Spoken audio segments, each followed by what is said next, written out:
Hello, my name's Adrian Jones. I'm the UK Country Manager for Gatewatcher, and I'm very pleased to join you to talk about advanced persistent threats and how NDR can better protect your infrastructure.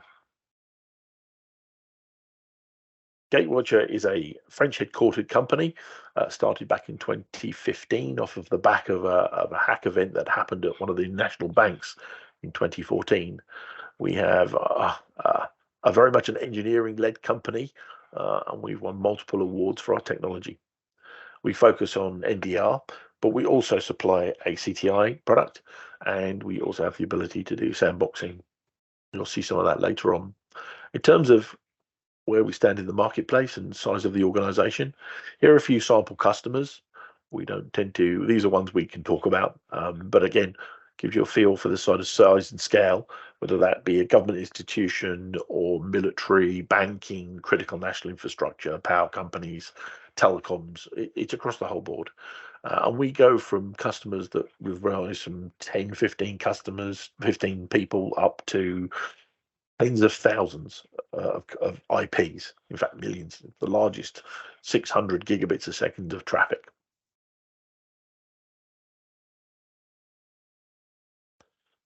This was a long time ago. This was 5 years ago I wrote this. Um, and it specifically was around what were the fact that the healthcare industry was such a complicated marketplace, whether it was in terms of times to deliver or the time it took to deliver a solution, or whether the complexities of the environments, whether that be OT or IT or IT or IoT, software, booking systems, staff, medical control, fire. There were so many different technology levels and so many different processes and different advisories and different standards that it was an incredibly opportunistic market for somebody to come in because the value of the data was so high. Not in terms of financial to the end user, but also to the customer, the user. And the risk was massive, both in terms of potential to break into devices and the impact that could have on humans and also financially, and to the detriment of the organization themselves. So it was a very good target market for people to attack. And 5 years ago, it remains sadly 5 years later a key marketplace. If you look at threats and attacks, we spend our entire lives as an organization chasing the dragon. We constantly see more security incidents happen. We see those incidents treated. We then see another bunch of incidents and then growing. Typically, we see something like 1 million IOCs every day that come into our technology, whether that's through the dark web or through our own servers or honeypots or our own workplace. We have to translate that down to about 6 to 8 thousand new rules every day onto our technology just to keep up with the efforts of our opposition about building new threats. It's a constant problem. It's not going away. It's getting worse, and they're getting faster and better at their job. One of the things that's changed is this issue of APTs. There's advanced persistent threats. And what is an APT? It's something that's essentially a long-term, well-crafted, um, in some cases, a piecemeal attack, which is designed to go over a longer, more functional period to get more damage, to get a better result. In other words, if the data risk, the data value is high, the risk is even higher. Therefore, the opportunity to attack the system over a longer period of time, it's worth the payback. So that's been an awful lot of time to get to a result for whatever reason. It used to be historically stealing the data. Now it's very much the ransomware basis. We will do this if you don't do this. And that problem has been addressed at some level by a variety of technologies.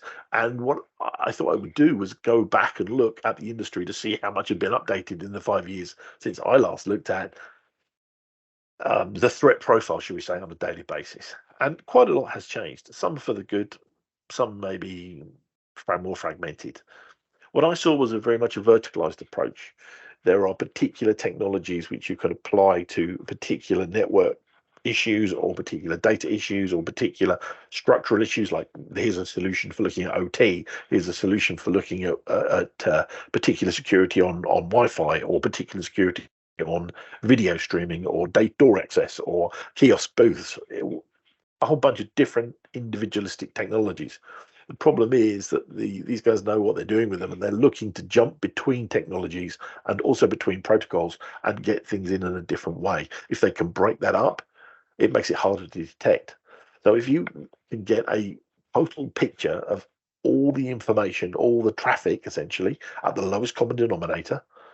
Why? Because that's extremely hard to amend or change for your purposes. So the lowest level possible. And if you can look at that content and then get that, you can at some level understand holistically what's happening within your network. Now, whether that the edges of that perimeter, of course, have become quite complicated. Now, how good are they getting? Well, on the right hand side, I put some names up that you might want to look at separate to this presentation. One of the ones that's quite interesting to me is Urgent 11, the ability to modify embedded operating systems specifically for things like PLCs and logic controllers, which form part of the SCADA interface, SCADA protocol, which is used mainly in OT, IoT devices. So again, coming in through other technologies and then jumping across into the IT environment or vice versa, or using a combination of routes in to deliver a payload to get the job done. And we've seen that happen in a number of technologies in terms of IT, whether that's SolarWinds type thing, Log4j, or whether that's things like Backmaster, or whether they're leveraging off of old vulnerabilities, such as Microsoft's gaps in SMB, side-loading DLLs into Windows control panels, all sorts of clever techniques. The result is still the same. They are trying to get in any way possible to cause or create an environment which means that there is a financial or a commercial or in some cases a state reward. And the technology that we've developed that runs alongside IT, in particular in the healthcare sector, is now vast. It's nearly at every level. In fact, probably more complex than any other industry other than manufacturing. But the impact of that, of shutting down a production line for a car manufacturing plant, is quite severe. The ability to shut down some of these devices or maybe hack into them and modify them or to control them, there are companies that do technologies which solve some of those problems. But underlying, how do you as an organization try and cover all of those bases with one group of technology? You can't, but you can go somewhere towards that. We're using NDR. Why can you use NDR for that? Because this is Gartner's view of the world, by the way. And Gartner say that an NDR should use a combination of machine learning, advanced analytics, and a rules-based detection to basically get to the place where you can find anomalous and suspicious activity on your enterprise network. Now, that means all of the enterprise network. So if you have EDR and you're installing EDR, great. That's absolutely fine and dandy. Keep doing that. If you have a SIEM and you have dashboarding and you have a SOAR and you're using that, brilliant. If you're moving towards an XDR model, brilliant. Not everybody makes those technologies and not everybody does them well, as I'm sure you're aware, but NDR forms a core part of that puzzle. And you can use that, or you should be using a good NDR to bring together the information to give you a 360-degree view of what's happening on that network, increasing the visibility, giving you an intelligent insight into what that is and what that may be, and advising you that there is a problem and enabling you to react to that. Now, if that's automation, and say, look, if this happens, do this, or whether that's a human being reviewing that, we believe that it's very important to have a human in that loop to say, I understand this. I'm not swamped with 20 million false positives. I can understand this is a particular threat and I need to do something about it. Why? Because this is the typical route path for an attack. There will be a reconnaissance element. How do I get in? There will be a weaponization. What do I use to get into the system? How do I deliver it? In what methodology? How can I then exploit that? How can I then get it to do something and then take control of something and then finally give me actionable objectives? So that is a typical threat kill chain. And what we believe is you need multiple technologies along that kill chain to deliver the best chance of you finding that threat. Now, whether that's a signature-based product with, for malware, and we run up to 16 engines on our technology that are looking at 4 different geographic regions. We use multiple types of AI. However, we use all of those technologies to still advise the human. We will not proactively go and resolve something without advising somebody that this is what's happening. We believe that's a key part of the puzzle. But what you want to do is have a solution which gives you the best chance of finding the threat, depending on where it's coming in and at what stage. How do we do that? This is our NDR solution. It's called Aon IQ, or you see on the left-hand side there. And it does it through a combination of AI and also static detection rules. The key part for us is our API. We connect to everything else. So if your investment is within EDR or you've invested in a SIEM, great. Yet if you want to put it on a single pane of dashboard, why not? You should be able to do that easily and give you the right answers that you need at the time. One of the banes of the industry, as I'm sure you're all aware, is this false positive issue. You can't see the wood for the trees, the box that cried wolf.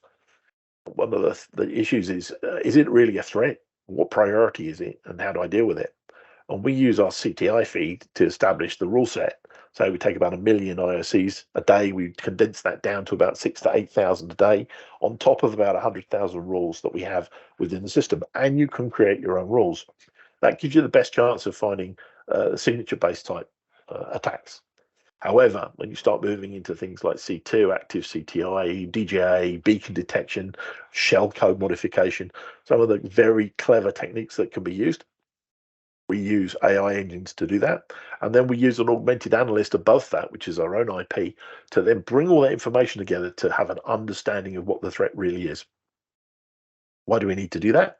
Because it's really important for us to then read the entire book, then make comment on what the plot's about, and tell you the murderer. You do not need to go through 50 million pages. We have to do that work. You need to get to the end result. What is the threat? When did I get it? What do I do with it? What's my response? Okay, I can now make a decision. That's what EDR should do for you. So, as I said before, we use AI. We use AI quite extensively. However, the question is, what sort of AI? Why do you need multiple types? All of our AI is there designed to advise the human. We will not make proactive decisions. There are 3 areas where that can be extremely dangerous. One is military, the second one is banking, and the third is healthcare. Not necessarily in those orders, but all 3 of those, when you've got an automated process remediation without any form of human intervention, the sad thing is that AI can and will make mistakes. It will learn behavior, and if that behavior is anomalistic, then it will see that as a threat and report it as such. Then you need to have somebody to then say that's wrong, or someone who says that's right. If the computer is making that decision for you, I've seen some of the results of that, and that can be quite severe. So you want the best technology for AI to find the best answers and then advise you, this is what we believe it is. What would you like to do? Why are you doing this? Because you want to give a view of every element, whether that's a user view, and this is a particular user view, an asset view, an IP view, and the traffic between all those entities from every device. As I said earlier at the beginning, the challenge with healthcare is the sheer volume of different protocols, different technologies, different systems that all reside within the hospital, or in healthcare, or in private, or in. So the edge of the perimeter, the network connection point, the asset that's being connected can be very, very, very different in each case. So anything that comes into the perimeter, we would immediately look at, analyze, look at the asset, understand exactly what the traffic is coming from, record all of that information, and look for any threats within it, no matter what they might be. And that could be a printer, that could be a phone, that could be a video system, that could be a fire alarm, it could be a medical gas switch, it could be anything. Depends on what the device is. It's a discovery tool, but it's a discovery tool that takes action. As in, it will identify threats within that and then report to the SOC to say, this is a challenge you need to look at. Why do you need to do that commercially? Because the mean time to detection and the mean time to response are probably the 2 critical elements that really change the impact level of a ransomware attack. If you just don't know what you don't know, and if you have a long-term APT coming in through whatever systems you have, it will need to be found as fast as humanly possible. You need to be alerted to it, and then you need to make a decision as to how to remediate that, and that will limit the damage that will impact you as a business, as an entity. So one of some of the questions I ask, I do this quite a bit, present to people, all sorts of industries. It's worthwhile going back and asking yourself, when was I attacked? Not when did you see the attack? When was the attack? Where did it go? What did it do? Who to? What to? Did we contain it? Where did we contain it? When did we contain it? Have we remediated it? How did we remediate it? Can I prove any of that? to the stakeholders, whether that's yourself, the team, the management, or your cyber insurance company. And invariably, some of those questions are difficult to answer because you just don't know what you don't know. You only know when the threat executes and does something. So the sooner you find something, the more you pick up, the better. And so the speed to detection and the speed to remediation still and will remain the critical issue to address. NDR, EDR, and SIEM help massively in that process. Those three elements. So commercially, is it viable? Well, we believe we make a well-rounded, cost-effective NDR solution. It should not be criminally expensive to buy. However, what it should do is give you a chance for detection that's early in the process. And the sooner you detect, the sooner you can react to it in the right way, the sooner you will reduce the risk within the business. Best thing about NDR should be that it can give you the actual answer exceptionally quickly. Systems that advise and produce thousands of alerts but do not actually highlight what the threat is are not a lot of use to you.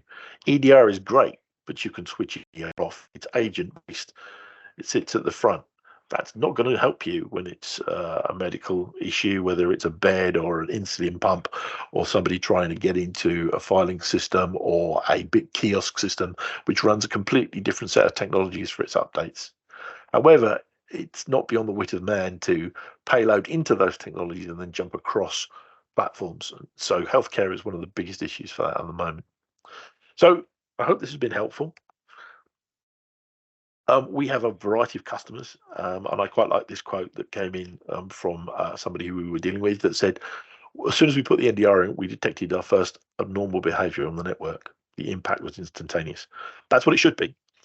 If we can help in any way, please feel free to contact me. My email address is at the bottom, and we can provision you hopefully with some more insight into what those threats might be, and I'll let you see what we can do to help. Thank you very much indeed.